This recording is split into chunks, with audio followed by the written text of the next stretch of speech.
AI can read minds, question mark. So guys, क्या AI हमारे mind को read कर सकता है? क्या एआई के अंदर इतनी एबिलिटी आ गई है कि वो हमारे माइंड के थॉट्स बिना किसी को बताए खुद मशीन के थ्रू वो पता कर सकता है कि हम क्या सोच रहे हो?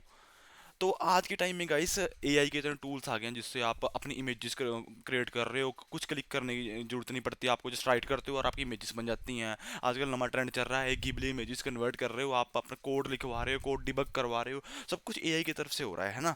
सारे के सारे डिपेंड हो रहे हैं, है ना। सॉफ्टवेयर इंडस्ट्री में बहुत ज़्यादा डेवलपर हैं जो एआई के बेस पर बैठे हैं कि हाँ कि हमारी जॉब एआई ने बचा रखी है, वो खुद इस चीज़ को मानते हैं, ठीक है जी। तो क्या इतनी ज़्यादा टेक्नोलॉजी ने रफ्तार पकड़ ली है कि गाइस वो हमारे माइंड को भी रीड करने लगी है? तो चलिए जानते हैं इसके बारे में, ठीक है जी। अब सच्ची बात हो रही है गाइस ये। अब ये कैसे होता है? देखो, साइंटिस्ट क्या करते हैं गाइस, एक ना एफ एम आर आई है ना, एक फंक्शनल मैग्नेटिक रिसोर्स इमेजिंग एक मशीन का यूज़ करते हैं, जिससे वो ब्रेन की एक्टिविटी को, देखो ब्रेन की एक्टिविटी को एनालाइज करता है, ठीक है। एआई मॉडल क्या करता है, एनालाइज करता है ब्रेन की एक्टिविटी को, ब्रेन के सिग्नल को डिकोड करके बताता है इमेज में कि आप क्या सोच रहे हो गाइस, आपके दिमाग में चल क्या कर रहा है, क्या खिचड़ी पक रही है आपके दिमाग में। तो वो एआई मॉडल से एनालाइज करके बताता है, और ये मॉडल ट्रेन करे गए हैं न्यूरल नेटवर्क से, जो नेटवर्क ह्यूमन बिहेवियर के लिए, मतलब है ना, जो बहुत अच्छे तरीके से काम करते हैं, स्पेशल ह्यूमन बिहेवियर को रीड करने के लिए बने हैं, उनसे ट्रेन किए गए हैं ये एआई मॉडल जो आप देख रहे हो यहाँ पे, ठीक है। देखो है ना, ये एमआरआई मशीन टाइप होगी, और आपके ब्रेन की सारी एक्टिविटी देखो इसमें जा रही है, और ये एआई मॉडल क्या कर रहा है, पिक्चर क्रिएट कर रहा है कि आपके अंदर क्या खिचड़ी पक रही है, क्या आप सोच रहे हो, ठीक है। तो रियल लाइफ एग्जांपल, अगर देखो ये जस्ट ऐसे नहीं बनाई मैंने वीडियो, रियल लाइफ एग्जांपल है इसके, तब कुछ ये टॉपिक आया है कि एआई क्या क्या रीड कर सकता है, तभी टॉपिक आया है। अगर कुछ ऐसा हुआ है ना, जापान में ओसाको में यूनिवर्सिटी ने एआई को ट्रेन किया कि रिक्रिएट कर इमेज इमेज को, जो बंदा सोच रहा है, ठीक है। जो बंदा सोच रहा है ना, उसको रिक्रिएट कर, एआई जैसे मैंने यहाँ पे बताया, जो सोच रहा है उसको रिक्रिएट कर, और गाइस जो रिजल्ट था ना उसका वो एक्यूरेट था, जो बंदा सोच रहा था वही चीज़ उसने बना दी, ठीक है। फेसबुक ने क्या वर्क किया एक प्रोजेक्ट के ऊपर कि allow people to type just by thinking, बंदा को सिर्फ सोचना है, बाकी सब कुछ टाइप होता रहेगा, ये थिंकिंग के थ्रू ब्रेन एआई डिकोडिंग के थ्रू ये काम हो गया गाइस। एलोन मस्क आपको पता है कि न्यूरलिंक पे काम कर रहा है, जो आपके ब्रेन के अंदर एक ऐसी चिप डालेगा जिससे आप डायरेक्ट कम्युनिकेशन कर सकते हो मशीन के साथ, आपको कोई ज़रूरत नहीं है किसी अदर टूल की, जस्ट मशीन के साथ आप डायरेक्ट कम्युनिकेशन करोगे, आपको कुछ नहीं करने की जरूरत नहीं, जस्ट आपके दिमाग के थ्रू एक्टिविटी होगी सारी की सारी। जो एलोन मस्क का न्यूरलिंक है, आपने देखा होगा बेशक, तो ट्रेंड में चला था ये टॉपिक बहुत, न्यूरलिंक है, जब एलोन मस्क ने इसको लॉन्च किया था, ठीक है।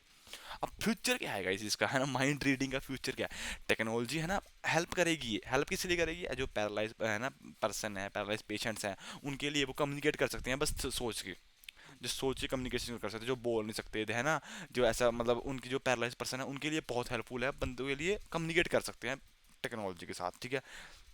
एआई पावर ब्रेन है ना, इंटरफेस को रिप्लेस, कीबोर्ड को रिप्लेस कर देंगे बस। अगर आप दिमाग से सारा कुछ सोच के लिख दोगे, दिमाग के साथ कुछ सब कुछ कर दोगे, तो कीबोर्ड की क्या जरूरत है, लिखोगे थोड़ी ना उसको, बैठोगे थोड़ी ना, जस्ट आप दिमाग से ही आपके सिग्नल्स काम करेंगे और सारा काम हो जाएगा, ठीक है जी। बट ये प्राइवेसी कंसर्न भी रिस्क करता है, क्या गवर्नमेंट और कंपनीज इसका मिसयूज करेंगी? कर भी सकते हैं गाइस, उनके उनके हक में ये चीज़ है ना, उन्होंने बनाया है, प्राइवेसी रिस्क है इसके अंदर, शुड बी वर्कड, है ना। प्राइस शुड बी वरीड होना चाहिए इसके बारे में, प्राइवेसी रिस्क है। वो कोई भी आप जा रहे हो, कोई भी हैकर बैठा है कंप्यूटर लेके जिसके पास एआई मॉडल है, वो आप कुछ भी आपके दिमाग में खिचड़ी पकड़ी है, वो सारा का सारा अपने उसमें ब्रेन उस कंप्यूटर में लेके आ जाएगा कि हाँ बंदा क्या सोच रहा है, चाहे कुछ भी। आपकी प्राइवेसी रिस्क तो है ही ना इसमें, जैसे वो आपके पासवर्ड स्टील कर लेता है, ऐसे वो आपके ब्रेन के जो है थॉट्स भी स्टील कर सकता है, ठीक है। कंपनीज वगैरह गवर्नमेंट इसके लिए इसका यूज़ कर सकती हैं, ठीक है। एक प्राइवेसी का भी बहुत बड़ा रिस्क बन जाता है गाइस। कुछ आपके दिमाग में कुछ भी खिचड़ी पक रही है, कुछ भी सोच रहे हो आप, सारी की सारा वो मशीन को पता चल जाएगा, आप है ना, कुछ भी आप सोच रहे हो, ऊट पटांग सोच रहे हो आप, सारा का सारा मशीन को पता चल जाएगा, तो कैसे काम चलेगा? ये तो आपकी तो कुछ रहा भी नहीं, और दिमाग ऐसा है गाइस, गलत ऐसी वैसी चीज़ें ही सोचता है, ठीक है। हर किसी का दिमाग बिल्कुल स्ट्रेट फॉरवर्ड नहीं होता, तो ऐसे दिमाग की बातें चलती रहती हैं, ठीक है, कुछ ना कुछ। तो आपकी सारी सारी बातें आने वाले टाइम में सारा का सारा एक्सपोज हो जाएगा इसके, आप सोच क्या रहे हो, ठीक है। तो फ्यूचर क्या है इसका, है ना, फ्यूचर यही है गाइस एआई का। तो क्या आपकी सारी की सारी ब्रेन की एक्टिविटी जो भी आप सोच रहे हो, वो सारी की सारी मशीन सारी रिकॉर्ड कर लेगा कि आप क्या सोच रहे हो, क्या सही सोच रहे हो, ठीक है जी। तो आपका इसके बारे में क्या कहना है गाइस, कि ये ठीक है या ठीक नहीं है, ये ऐसा होना चाहिए नहीं होना चाहिए, ठीक है। आपके जो भी व्यूज़ हैं वो हमें कमेंट में ज़रूर बताइए, और ऐसे ही वीडियोस के लिए हमारे चैनल को सब्सक्राइब कीजिए, लाइक कीजिए, कमेंट कीजिए और शेयर कीजिए लोगों को, ठीक है, ताकि उनको उनको भी इसके बारे में नॉलेज मिले। मिलते हैं नेक्स्ट वीडियो में, तब तक के लिए टेक केयर।